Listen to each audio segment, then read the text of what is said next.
देखिए ट्रिक जो होता है, आप ट्रिक के सहारे आप कुछ क्वेश्चन हैं जो सॉल्व कर सकते हैं, जो आपको इजी लगता है, लेकिन बहुत सारे ऐसे क्वेश्चन आते हैं जिस पे ट्रिक काम नहीं करता है। इसलिए सबसे पहले बेसिक सीख लीजिए, उसके बाद आपको ट्रिक पढ़ना है तो पढ़ते रहिए। टेस्ट केवल लगाने से कोई फ़ायदा नहीं, टेस्ट अगर लगाते हैं तो उसका पूरा जो है एनालिसिस कीजिए और उसी टाइम कीजिए, क्योंकि छोड़ने के बाद फिर वो होता है कि अगले दिन फिर आप टेस्ट लगाइएगा तो फिर अगला ऐसे जमा होते चला जाए तो नहीं हो पाता है। इसलिए जब टेस्ट लगाइए तो उसके बाद 1 घंटा एक्स्ट्रा टाइम रख के लगाइए। देखिए टेस्ट आप एक दिन में एक ही लगाइए, लेकिन उसका पूरा एनालिसिस कीजिए।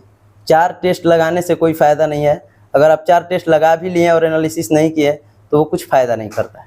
कोई भी चीज़ कमी को छुपाएं नहीं, अपने दोस्तों को या फिर जो भी हो टीचर से पूछें, बताएं। धीरे धीरे ऐसे प्रेशर रिलीज होता है और एग्ज़ाम में भी इसका असर पड़ता है और प्रेशर रिलीज होता है आपका।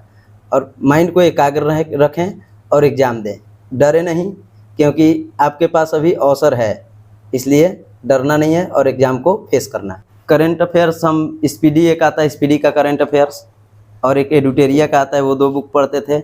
और यूट्यूब से उत्कर्ष का करंट अफेयर्स आता है, गौरव सर का, उनसे पढ़े थे। और पढ़ने के बाद अगर आप टाइम पास कर रहे हैं तो न्यूज़ पेज फॉलो किए रहेंगे, या फिर बहुत सारे ऐसे पेज हैं इंस्टाग्राम पे जैसे साइंस तथ्य या फिर दृष्टि का है, ये दृष्टि का भी है, तो ये सब पेज आप फॉलो कर लेंगे तो आप उस टाइम पास में भी कुछ ना कुछ सीख सकते हैं जो उस पेज पे आएगा। उसमें क्या होता है कि जो भी, जैसे अभी ओलंपिक ख़त्म हुआ तो उसके बारे में पूरा दे देगा डिटेल्स, फिर उसके बाद वर्ल्ड कप हुआ तो वर्ल्ड कप के बारे में भी डिटेल्स दे। 4 लोग हम साथ में पढ़ते थे, साइको का प्रिपरेशन करते थे, जिसमें एक लड़का मतलब छठा, जिसमें 3 लोग हम लोग क्वालिफाई किए हैं, 3 लोग सिलेक्ट भी हुए हैं। वहाँ पे हम लोग मिल के तैयारी करते थे। एनसीईआरटी भी पढ़ सकते हैं, लेकिन एनसीईआरटी अगर आप फॉर्म आया है और अभी से स्टार्ट करके आप नहीं कर सकते, उसके लिए थोड़ा पहले टाइम देना। देखिए महेश बर्नवाल का एनसीईआरटी सार संग्रह आया है, एक सबसे अच्छा बुक अभी वो भी है, आप उसको भी कर सकते हैं। फ्रेंड्स, यदि आप रेलवे एग्जाम्स की प्रिपरेशन कर रहे हैं तो मैथ के लिए किरण पब्लिकेशन की ये वाली किताब ले सकते हैं। इसमें आपको 10,000 प्लस प्रीवियस ईयर क्वेश्चन दिए हुए हैं, इसके साथ ही इसका सोल्यूशन भी दिया हुआ है। इसी प्रकार से आप रीजनिंग के लिए ये वाली किरण पब्लिकेशन किताब ले सकते हैं। इसमें आपको 8700 प्लस प्रीवियस ईयर क्वेश्चन दिए हुए हैं और साथ ही उसका सोल्यूशन भी दिया हुआ है। इसके साथ जनरल स्टडीज और जनरल साइंस के लिए आप ये वाली किताब ले सकते हैं। इसमें भी आपको 3800 प्लस प्रीवियस ईयर क्वेश्चन दिए हुए हैं और इसका सोल्यूशन भी दिया हुआ है, यानी एक्सप्लेनेशन उसका। इसके साथ ही रेलवे एग्जाम्स को क्रैक करने के लिए खान सर की जो किरण पब्लिकेशन की तरफ से किताब आती है सार संग्रह की, इस किताब को भी प्रेफर कर सकते हैं। इसमें आपको 27,000 प्लस फैक्ट्स दिए हुए हैं जो कि ईयर वाइज और टॉपिक वाइज दिए हुए हैं। इसके साथ ही आपका अगर थोड़ा सा भी सिलेबस कंप्लीट हो गया है तो आप डेली प्रैक्टिस सेट लगाने के लिए किरण पब्लिकेशन की ये एनटीपीसी की जो पिछले एग्जाम हुआ है 2021 में, उसका ये सेट ले सकते हैं। वॉल्यूम 1 वॉल्यूम 2 में आता है, इससे आपकी प्रिपरेशन काफ़ी अच्छी हो जाएगी। नमस्कार दोस्तों, आप सभी का डोमिनेंट कंप्यूटर में स्वागत है। दोस्तों आज के वीडियो में हमारे साथ है रिशु जी, जो कि स्टेशन मास्टर में सेलेक्टेड है। और जो भी बच्चे रेलवे की तैयारी कर रहे हैं एनटीपीसी या फिर एएलपी या फिर ग्रुप डी की, उनके लिए ये वीडियो काफ़ी शानदार होने वाली है, क्योंकि जो भी बच्चे तैयारी कर रहे हैं एक सेलेक्टेड कैंडिडेट से जानना, उनके लिए ये स्ट्रेटेजी काफ़ी फायदेमंद होगी। तो ये वीडियो को बिना स्किप किए अंत तक देखिएगा। सबसे पहले हम इनसे जानते हैं, सबसे पहले अपने बारे में बताइए। मेरा नाम रिशु कुमार है। मेरा सिलेक्शन बेंगलोर बोर्ड से हुआ था। मेरा डाइवर्सन के वजह से मेरा हावड़ा डिवीज़न में अभी सिलेक्शन है, जिसका ट्रेनिंग भूली MDZTI में चल रहा है अभी। रिशु जी, आपने रेलवे के प्रति कब आपका रुझान आया, मतलब आपने रेलवे की तैयारी कब से स्टार्ट की थी? रेलवे की तैयारी हम NTPC जब डाले 2019 में आया फॉर्म, तो उससे पहले एक रेलवे का एग्ज़ाम दिए थे, फिर उतना मतलब उस रुचि नहीं थी, लेकिन 19 का NTPC डाले तो इसमें रुचि बढ़ी। उससे पहले हम SSC के प्रति जागरूक थे, फिर उसके बाद रेलवे में इंटर किए। अपने एजुकेशन क्वालिफिकेशन के बारे में बताइए। मेरी एजुकेशन क्वालिफिकेशन है BSc physics honours. Physics honours जी। मतलब आपका साइंस ही था स्ट्रीम? हाँ, साइंस ही स्ट्रीम था। अब हम लोग जानेंगे रिशु जी से अलग अलग सब्जेक्ट की अलग अलग स्ट्रेटेजी कि आप इन्होंने मैथ कैसे पढ़ा था, साइंस कैसे पढ़ा था। सबसे पहले मैथ के बारे में बताइए, मैथ आपने कहाँ से पढ़ा था? मैथ के बारे में हम पटना में क्लास किए थे, ऑफलाइन क्लास किए थे। उसके पहले हम डेहरी में रहे थे, डेहरी ऑनसोन, वहाँ राजीव श्रीवास्तव से क्लास किए। फिर पटना में उदय जहाँ UC जहाँ है संधान क्लासेस, वहाँ क्लास किए थे। फिर उसके बाद कुछ यूट्यूब पे अभिनय शर्मा का क्लास किए। अभिनय शर्मा दिल्ली में एक मुखर्जी नगर में टीचर हैं जो अभियान एकेडमी पे पढ़ाते हैं। और भी अगर यूट्यूब के माध्यम से पढ़ना है तो गगन सर का वीडियो आता है, गगन प्रताप। उसके बाद अभी तो आदित्य सर चल रहे हैं। और कोई बुक सजेस्ट करना चाहेंगे तो?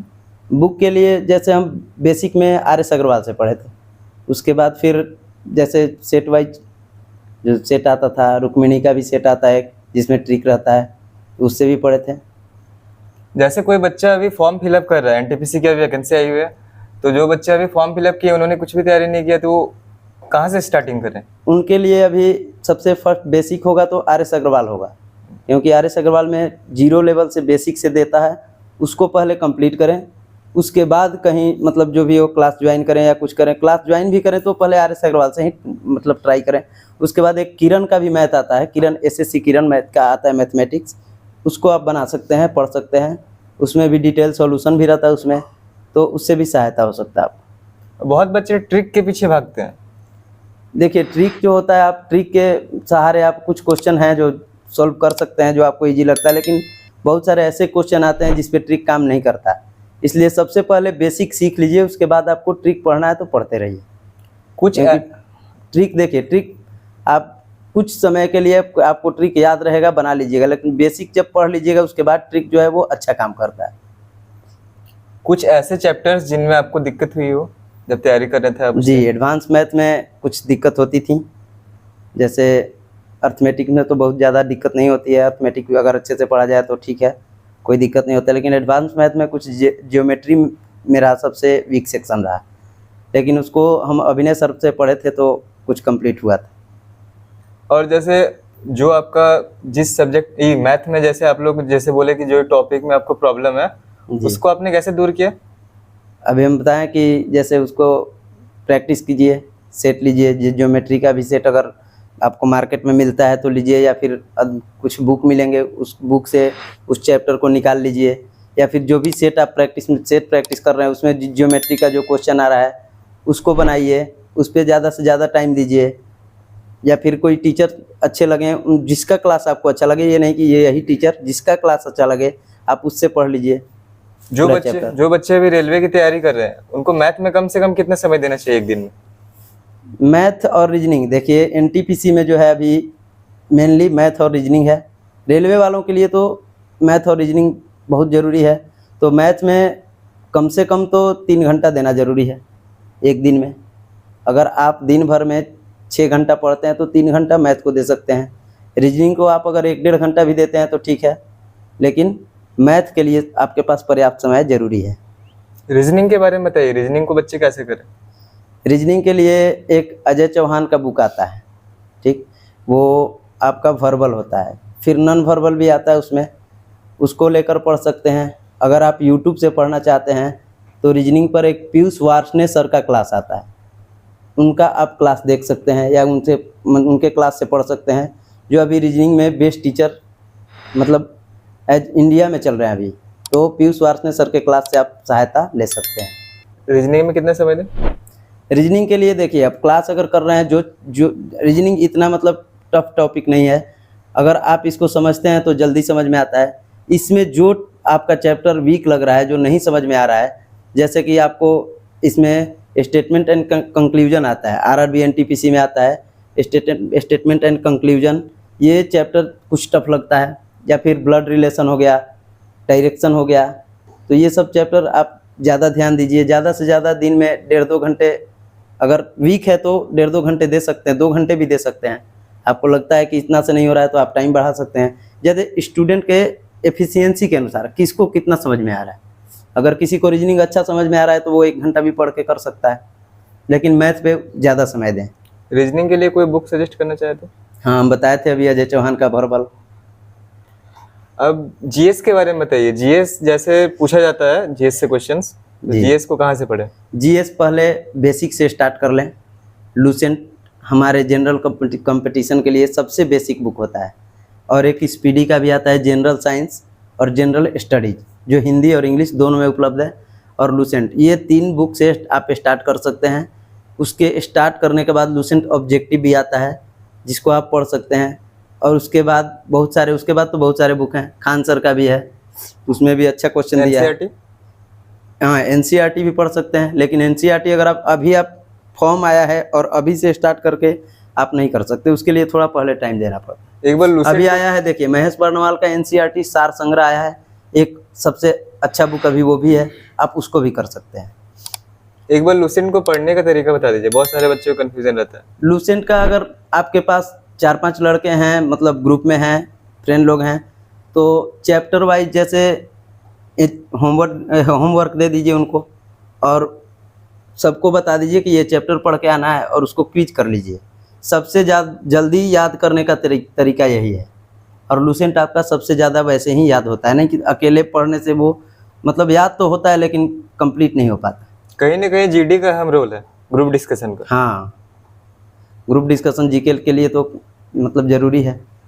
और करंट अफेयर के बारे में बताइए, करंट अफेयर आपने कहाँ से किया था? करंट अफेयर्स हम स्पीडी एक आता है, स्पीडी का करंट अफेयर्स, और एक एडुटेरिया का आता है, वो 2 बुक पढ़ते थे।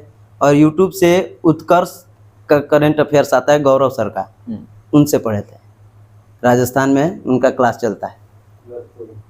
हाँ, न्यूज़पेपर का भी कोई रोल है क्या करंट अफेयर में? हाँ, न्यूज़पेपर पढ़ सकते हैं। न्यूज़पेपर में तो उसमें बहुत रोल है यार। करंट अफेयर्स अगर आप रोज डेली पढ़ लेते हैं न्यूज़पेपर में या न्यूज़ देखते हैं, अगर आप आजकल तो चलता है ये सोशल मीडिया है, आप इंस्टाग्राम चलाते हैं सभी लोग, उस पर न्यूज़ पेज फॉलो कर लें।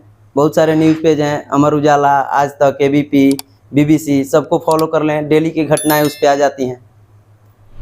जैसे आपने अभी इंस्टाग्राम की बात की, तो बहुत सारे बच्चे जो है इंस्टाग्राम में रील देखकर टाइम बर्बाद करते हैं। हाँ, तो सोशल मीडिया में उनका आप कैसे अगर इफेक्ट पड़ रहा वही है कि अगर पढ़ने के बाद अगर आप टाइम पास कर रहे हैं तो न्यूज़ पेज फॉलो किए रहेंगे।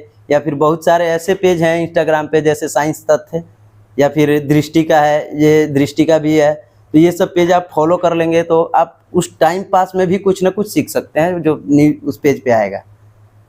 मतलब उसका यूज करना है सोशल मीडिया का, जी क्योंकि सोशल मीडिया में बहुत सारे बच्चे अभी भटक गए हैं।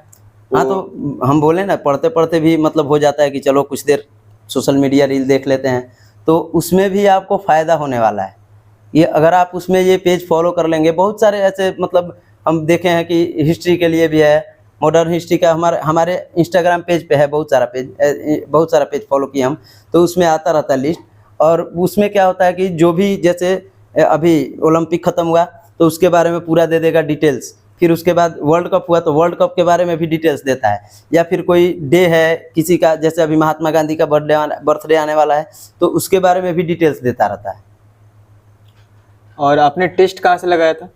टेस्ट हम ग्रुप में लगाएं प्लेटफॉर्म से, और फिर टेक्स्ट बुक सीरीज से हम सेट लगाते थे ऑनलाइन। मॉक टेस्ट का क्या रोल है एग्जाम में? मतलब मॉक टेस्ट का रोल देखिए, प्रैक्टिस तो टेस्ट का करना चाहिए, और टेस्ट केवल लगाने से कोई फ़ायदा नहीं। टेस्ट अगर लगाते हैं तो उसका पूरा जो है एनालिसिस कीजिए और उसी टाइम कीजिए, क्योंकि छोड़ने के बाद फिर वो होता है कि अगले दिन फिर आप टेस्ट लगाइएगा तो फिर अगला ऐसे जमा होते चला जाए तो नहीं हो पाता है। इसलिए जब टेस्ट लगाइए तो उसके बाद 1 घंटा एक्स्ट्रा टाइम रख के लगाइए, अभी एनालिसिस कर सकें। अभी बच्चे जो फॉर्म भरे उनको एक दिन में कितना टेस्ट लगाना चाहिए? देखिए, टेस्ट आप एक दिन में एक ही लगाइए, लेकिन उसका पूरा एनालिसिस कीजिए। 4 टेस्ट लगाने से कोई फ़ायदा नहीं है। अगर आप 4 टेस्ट लगा भी लिए और एनालिसिस नहीं किए तो वो कुछ फ़ायदा नहीं करता है। और जैसे बच्चे अभी पढ़ते हैं, बहुत अच्छे से पढ़ते हैं, लेकिन उसको रिवीजन के लिए वो एक दिन नहीं रखते, तो रिवीजन का क्या रोल है एग्जाम में? रिवीजन के लिए आप एक रिजर्व डे रखें। जैसे फ्राइडे टू सैटरडे आप पढ़ते हैं तो उसमें क्या क्या दिक्कत हुआ, कहाँ हमको दिक्कत हुआ, ये संडे को पूरा पढ़ के आप देख सकते हैं। और जो आप भूल रहे हैं या जो नहीं समझ रहे हैं उसको फिर 1-2 दिन के लिए अगले सप्ताह में पढ़ के और फिर आगे का पढ़ाई स्टार्ट करें। ऋषु जी, जब आप तैयारी कर रहे थे तो कहीं आपको ऐसा लगा कुछ कि आपसे डिस्ट्रैक्शन कोई चीज़ में हो रहा है आपका? डिस्ट्रैक्शन तो होता है, आजकल सोशल मीडिया का ज़माना है और इधर उधर बाहरी जो कुछ ऐसे तत्व हैं, मतलब हम रोड पे चलते हैं तो बहुत सारी डिस्ट्रैक्शन होती हैं, लेकिन उस डिस्ट्रैक्शन से माइंड हटा के और कंसंट्रेट करना होता है, जो हमारे लाइफ के लिए बहुत ज़रूरी है, क्योंकि ये उम्र जो है वो डिस्ट्रैक्शन का ही है। तो यहाँ से थोड़ा सा ध्यान भटका के पढ़ना होगा। प्रीवियस ईयर पेपर्स का एग्जाम में क्या रोल है? देखिए, जैसे हम टेस्ट के लिए बोलें तो मॉक टेस्ट के साथ साथ प्रीवियस ईयर टेस्ट भी लगा लीजिए, जिससे आपका प्रीवियस ईयर पेपर कंप्लीट हो जाएगा। और प्रीवियस ईयर बुक भी आता है जिसको आप लेकर के पढ़ सकते हैं। इससे पहले आपने और कोई भी एग्जाम दिया था क्या? जी, हम एसएससी का एग्ज़ाम दिए हैं। सीजीएल में मेरा 3 बार प्री हुआ था, मेंस भी हुआ, लेकिन उसमें मेरिट नहीं हो पाया, फाइनल सिलेक्शन नहीं हुआ। और एनटीपीसी में आपका रॉ मार्क्स क्या था? एनटीपीसी में मेरा रॉ मार्क्स था, मेरा देखिए रॉ मार्क्स हमको याद नहीं है, लेकिन नॉर्मलाइज मार्क्स मेरा 83 था। CBT 1 1 में। में। 2 में? 2 में मेरा 75 था और साइको में 22.03 था। एक बार साइको की बता दीजिए कि साइको की तैयारी बच्चे कैसे करें?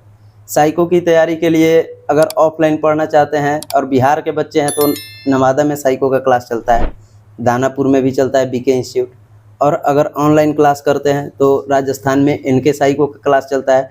जो इस बार के NTPC में सबसे ज़्यादा पैटर्न NK साइको का ही था। जो NK साइको का पैटर्न मतलब उसके टेस्ट में था, वही पैटर्न सेम एग्ज़ाम में था। जैसे साइको एग्ज़ाम में टाइम कम कर दिया था एग्ज़ाम में, तो वो पहले से ही NK साइको में था, जो कि 8 मिनट वाले टेस्ट का 6 मिनट कर दिया गया था। तो आप NK साइको से भी तैयारी कर सकते हैं, उसका पैटर्न देख सकते हैं। बहुत सारे बच्चे एग्जाम में जाते हैं और उनको प्रेशर बहुत रहता है, पढ़ के तो बहुत जाते हैं लेकिन एग्जाम में प्रेशर के कारण आया हुआ क्वेश्चन नहीं कर पाते। उस प्रेशर को कैसे हैंडल करें? देखिए, प्रेशर को हैंडल करने के लिए सबसे पहले आपको अपने माइंड पे जो है वो एकाग्र होना होगा माइंड से, कि हम एग्ज़ाम देने जो आए हैं वो हमारे फ्यूचर के लिए है, ठीक है। तो जो भी क्वेश्चन है आप जो पढ़े हैं, अगर आप देखिए प्रेशर में होंगे तो आप जो पढ़े हैं वो भी भूल जाएंगे। इसलिए प्रेशर को रिलीज करने के लिए पहले आप एक ग्रुप बनाकर टेस्ट कीजिए, मतलब जैसे फ्रेंड लोग हैं तो 10, 15, 20। तो इससे क्या होता है कि और कोई भी चीज़ कमी को छुपाएं नहीं, अपने दोस्तों को या फिर जो भी हो टीचर से पूछें, बताएं। धीरे धीरे ऐसे प्रेशर रिलीज होता है और एग्ज़ाम में भी इसका असर पड़ता है और प्रेशर रिलीज होता है आपका। और माइंड को एकाग्र रखें और एग्ज़ाम दें, डरे नहीं, क्योंकि आपके पास अभी अवसर है, इसलिए डरना नहीं है और एग्ज़ाम को फेस करना है। जैसे आप जिस जगह से हैं वहाँ पे और भी बच्चों ने एग्जाम्स निकाला है या फिर पहले से चलन होता रहा एग्जाम का? जी नहीं, देखिए हम पटना में रहकर तैयारी किए थे, पढ़े थे। जैसे पटना बोरिंग रोड में रहते थे, वहाँ मेरे दोस्त लोग भी थे, तो हम लोग साथ में कुछ लड़के थे उस लॉज पे जो प्रिपरेशन करते थे। तो कुछ लड़के जो हुए हैं डिस्क्वालीफाइड हुए। मेरे दोस्त जो हैं वो अभी 4 लोग हम साथ में पढ़ते थे, साइको का प्रिपरेशन करते थे, जिसमें एक लड़का मतलब छँटा, जिसमें 3 लोग हम लोग क्वालिफाई किए हैं, 3 लोग सिलेक्ट भी हुए हैं। तो वहाँ पे हम लोग मिल के तैयारी करते थे। और भी लड़के हैं जो दूसरे सेक्टर में गए। और कहीं ना कहीं जैसे दोस्त रिश्तेदार होते हैं वो बोलते हैं कि लड़का बहुत दिनों से तैयारी कर रहा है, इसका अभी तक कुछ नहीं हुआ है, ऐसा आपके साथ भी था क्या? देखिए, ये सबके साथ होता है, इसलिए ऐसी बातों पर ध्यान ना दें। आपकी फैमिली क्या कहती है, आपके पेरेंट्स आपको कैसे ट्रीट करते हैं, कैसे पढ़ाते हैं, क्या करते हैं, उनको देखना है। इसलिए समाज वाले आपको कुछ नहीं देने वाले हैं। करना और देना जो भी समझना है वो पेरेंट्स करते देते और समझते हैं। इसलिए आप अपने पेरेंट्स को अपने माइंड में रखते हुए और अपना तैयारी जारी रखें और दूसरों की बातों पर ध्यान न दें, इससे डिस्ट्रैक्शंस काफ़ी ज़्यादा बढ़ती हैं। जिस दिन आपका फाइनल सिलेक्शन हुआ था उस दिन आपको कैसा फील हुआ था? वो मेरे लाइफ की सबसे अहम दिन थी और उस दिन हमको बहुत खुशी हुआ, क्योंकि उसी दिन के लिए हम लोग इतने दिन से तैयारी करते थे कि ताकि हम लोग का सिलेक्शन हो जाए। और जब आपको जो चीज़ सोचते हैं कि हमको वो मिले और वो मिल जाए, तो आप उस खुशी को समझ सकते हैं कि वो मेरे ज़िंदगी का सबसे बड़ा खुशी था। रिजल्ट आप खुद देखे थे या फिर किसी के साथ? प्री और मेंस का रिजल्ट हम नहीं देखे थे, खुद से मेरे दोस्त देखे थे, लेकिन जो फाइनल मेरिट वाला रिजल्ट था उस दिन हम खुद देखे थे। और हमको काफ़ी डर भी था उस दिन, अपने रूम में कमरे को बंद करके हम और रिजल्ट को देख रहे थे। एक एक डिजिट जो रोल नंबर का डाल रहे थे और धीरे धीरे मैच हो रहा था। लेकिन कभी कभी होता है सर्चिंग में मतलब लगता है कि नहीं मैच किया, तो उस टाइम मेरी दिल की धड़कन बहुत तेज़ हो जा रही थी। लेकिन फाइनली जब नंबर मैच किया और सिलेक्ट हुए हम, तो उस टाइम मेरी खुशी बहुत अच्छी थी। जैसे सिलेक्शन से पहले की आपकी लाइफ और सिलेक्शन के बाद में कहीं भी रिलेटिव किया जाते हैं तो कुछ वैल्यू बढ़ा या फिर कुछ ऐसा कुछ? वो तो सामाजिक बात है भाई, सबकी बढ़ती है।